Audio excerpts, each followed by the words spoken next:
هرب بم لا إله إلا الله كم مجتمع كرداتي إمن راسكينو كردوارينا كرداتي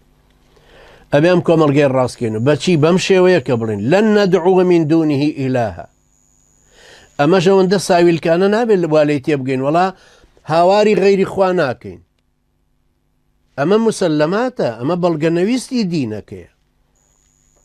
كتو خواد ناسي كأون دزانا وبتوانا ودانا وبدا صلاة وجياندن ومراندن وهمشتك بدس أوا إتر هاواري مرقد يبوكي معقولة ولا دينك خواد وناسي ببليكاك أحمد الشيخ يارمتي بدي لمكتب درتم شيخ عبد القادر جيلاني هاتو بو زيارة بوي منالك ما بيبخشي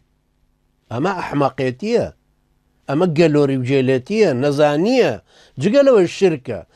كش رفتاري زورنا حقونا هموارو قيزونا كبران برخواي قوراكري تو خود چي تاوكو مخلوقي چي تري داماوتر لخود شيخ عبد القادر جيلاني كاك أحمد الشيخ وكو بردك هروكو مرقدك وايلويا چي إيجابيتي چي هيك واتو بري بوبري هادي درمچانا لمكتب تجارتكم بقازانجي زور بي يا من ألمان بيبخشي أنا خوشة كمان شاكرو أما أحمقيتية قناحي شي قورشتهم شركاكي بلام أم بارانوية أم آياتا أم قيامة أم قنجانا بروبر حاكم ومجتمع جاهلية كوستاونتوا خولا برونية مش الحاكم قيتشي برو هار كيف خوت تو هار ولا يا ربي خوايا بتاقي تنياتو لا تنيش تويتش قال اخويا الشيخ عبد القادر جيلاني ويتر اخويا امام موسى كاظميش حاكم التفسير يجي بو امايا تخويا مشاور روجا راواركن بيكتر لمزقوتا شرك وتوحيد لم دعانا بكين بافيل تفسير يجي كريم سنجاري تفسير يجي اشتي هرامي انه تكتانا داتو هيج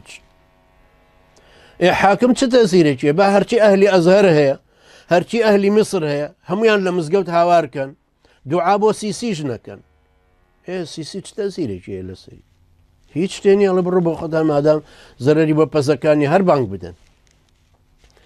أميك تأثيراتي لسر مجتمع كدرس كرة سبدا صلاة يشوكو ملقكا أم بانقواز أخوائيه كتنها أخوا ببرستين